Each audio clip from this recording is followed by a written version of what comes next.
ছোটবেলায় একদিন মাকে জিজ্ঞেস করেছিলাম, মা মুরগি কুরবানি দেওয়া যায় না?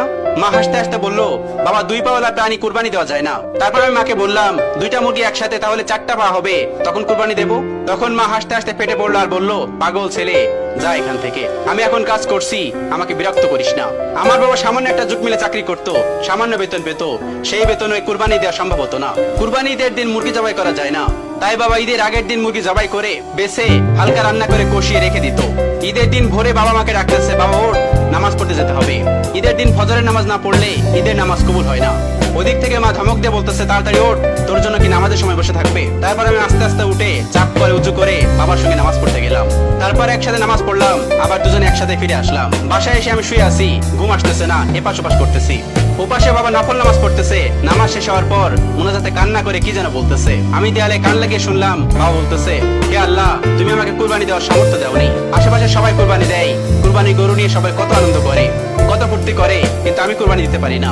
আমার সন্তান না জানি কতটা কষ্ট পায়। আমাকে না হয় কুরবানির সামর্থ্য দাওনি, কিন্তু আমার সন্তান যখন বড় হবে তাকে অনেক বড় করে এবং কুরবানি দেওয়ার সামর্থ্য দিও। বাবার এই কথা শুনে সেদিন আমিও কেঁদেছিলাম। মনে মনে ভেবেছিলাম, আমি যখন বড় হব তখন আমি অনেক বড় একটা গরু কুরবানি দেব, আর বাবা সেটা দেখে অনেক খুশি হবে। তারপর সকাল হলো, বাবার সঙ্গে পুকুরে গোসল করতে গেলাম। ঈদের আগের দিন বাবা নতুন সাবান আনতো, সেই সাবান দিয়ে পুকুরে গোসল করলাম। তারপর গোসল শেষ করে বাড়িতে আসলাম। পুরনো পাঞ্জাবিটা পরে ঈদের নামাজ পড়ার জন্য ঈদের মাঠে গেলাম। আগেই বলে নেই, ওই সময় আমাদের 2 ঈদে নতুন কাপড় কেনার সামর্থ্য ছিল না। এক ঈদে কিনে দিত, সেটা দিয়ে 2 ঈদ পার করতে হতো। তারপর নামাজ শেষ করে বাবাকে নিয়ে গেলাম মাঠের দক্ষিণ পাশে মেলা বসতো, সেখানে অনেক খেলনা বসতো। সেদিন আমি একটা গাড়ি কেনার জন্য অনেক কান্না করেছিলাম, কিন্তু বাবা কিনে দেয়নি। আমাকে একটা বন্দুক কিনে দিয়েছিল, আমি বাড়িতে এসেও কান্না করেছিলাম। মা তখন বলতেছে, কি চেয়েছিল ছেলেটা, কিনে দাওনি কেন? বাবা তখন ওপাশ থেকে বলতেছে, আমি কি করে কিনে দিব, ও যে খেলনাটা চেয়েছিল সেটার দাম 400 টাকা, আর আমার কাছে ছিল মাত্র 300 টাকা, আমি কিভাবে কিনে দিব? সেদিন আমি বুঝতে পেরেছিলাম আসলে বাবার সামর্থ্য নেই, তাই বাবা কিনে দিতে পারেনি। তারপর কান্না বন্ধ করে দিলাম। কিছুক্ষণ পর মা এসে আমার ডেকে নিয়ে গেল। মা সেমাই খেতে দিল, আমি সেমাই খেলাম। ঈদের দিন আমাদের তেমন কোনো কাজ ছিল না, কারণ আমরা কুরবানি দিতাম না, আর বন্ধুরা তাদের সবাই কুরবানি গরু নিয়ে ব্যস্ত থাকতো, তাই আমিও আর বাড়ি থেকে বের হতাম না। আর বাবা মায়ের রান্নার কাজে সাহায্য করতো।